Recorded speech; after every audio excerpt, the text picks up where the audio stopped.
everybody. I want to do a really simple video today. God bless every single one of you, even the atheists, every single one out there. I told this guy my channel is not all about like Christianity, but it's definitely going to be a pretty big aspect of it. A lot of people don't know just the simple story of Jesus. Like the quickest and easiest way I've ever heard it put, I'm going to give it to you that way. So imagine a perfect being, right? God is a perfect being. He can't just cheat his way out of things. He can't. Everybody asks the same question. Oh, hey, if he's God, why can't he just forgive everybody and just give everybody a pass into heaven? Well, we brought evil and sin on ourselves. We brought death on ourselves. That was never part of the original plan had man never faltered. However, if he were to do that, he couldn't really maintain being a just being, could he? He'd be a cheapskate. That's a cheap move. Like, think about it in a court system. This is the metaphor I wanted to give you all for Jesus' story. Imagine you kill somebody and you go to court, which is just. You're on trial for something you did and you're guilty of it. Let's say murder as an example, like I said before. Now imagine that judge is just like, hey, you're guilty of first-degree murder, you're guilty of assault with a deadly weapon, like all these charges, because they always smack you with a bunch of them. Now imagine the judge said you're guilty of this and you're going to serve, and then somebody else volunteers to serve your sentence.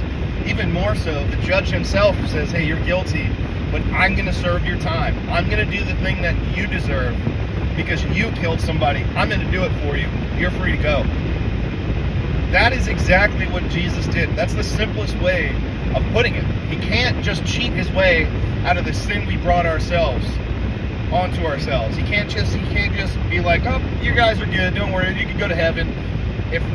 It's like free rights. It's like the Second Amendment to gun rights. Like the minute you get rid of one right because you think somebody else doesn't deserve that right, it's good for the like what's good for the goose is good for the gander. Now all rights go out the window. Now all justice goes out the window. Now where are the lines? Where are they solid? Now they're all blurred. And when you see a lot of blurred lines in society between reality, between all these different compartmentalized units of life in measurement, they need to be separate. They need to be black and white. Yes, there's a gray area in life. But when it comes to justice, when it comes to truth, when it comes to reality, those things cannot be compromised. You cannot compromise those because you'll fall. Everything will fall apart. We're watching that happen right now. But I just wanted to do a quick video just about the simplest version of the story of Jesus that so many people don't even look into. And if you're an atheist, do not waste my time with telling me I'm stupid with all this stuff. Like, God bless you, but most of the time, in reality, atheists, the ones that I have spoken to, and this is not all of them, some of them have integrity, some of them are really respectful and nice. Some of them don't push their lack of belief on you. A lot do, but they don't do any research.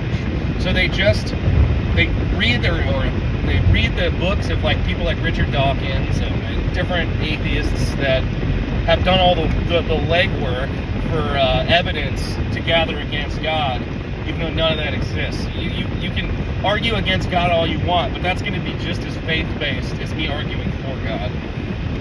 The Bible has been proven over and over again to be archaeologically sound when it comes to different peoples, places, things that the Bible stated they were there.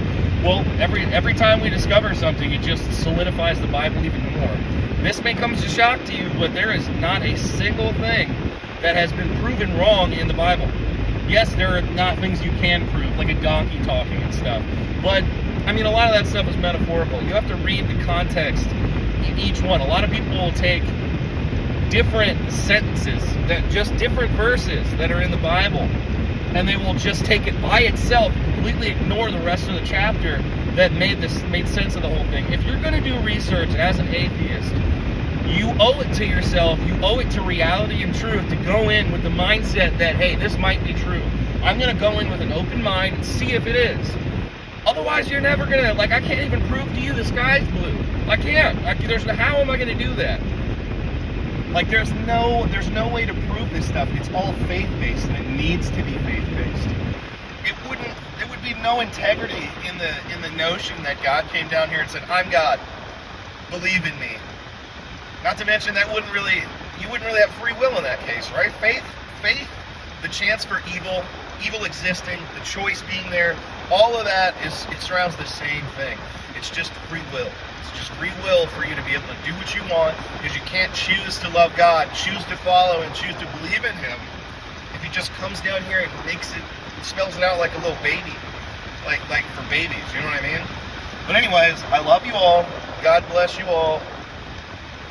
All like 2 of you that are probably gonna watch this. But hey, man, if I reach anybody, it's worth it for me. I love everybody. God bless every single one of you. If you need anything, just comment. You know, I'm working on trying to get more of a base than the 0 base I have right now. But help me get there. I would love to reach more people. Explain the simplicities of things. Make sure even as a Christian, make sure you test your faith. It states so in the Bible.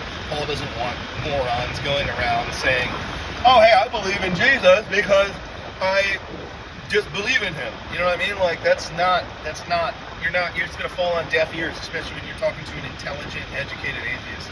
You need to come at them with the scientific research, through astrophysics, through archaeology, through the literature of the Bible. It's a beautifully written book, over 1,500 years. It was written by 40 different men.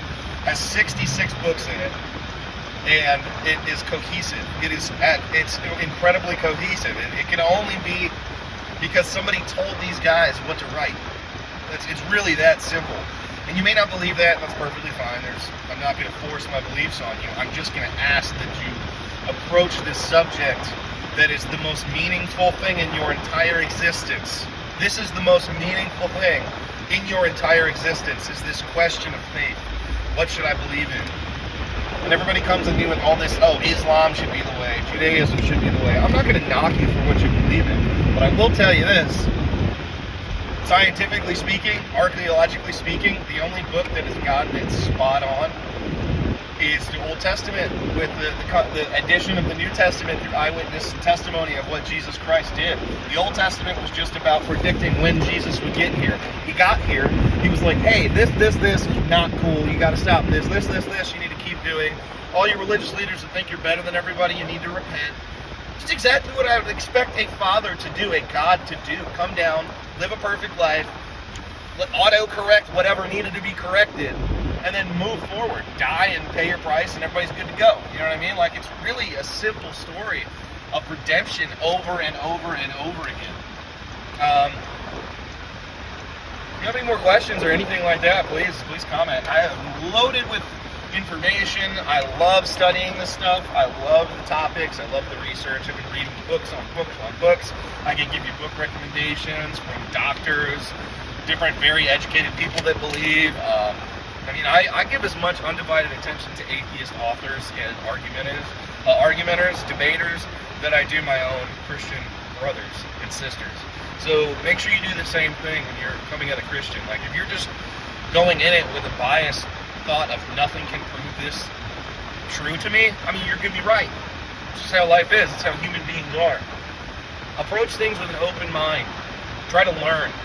Try to remain open in your brain and in your heart. Because there's no point in even having the conversation if you're not at that place already. God bless. Once again, I love you all. See you next time.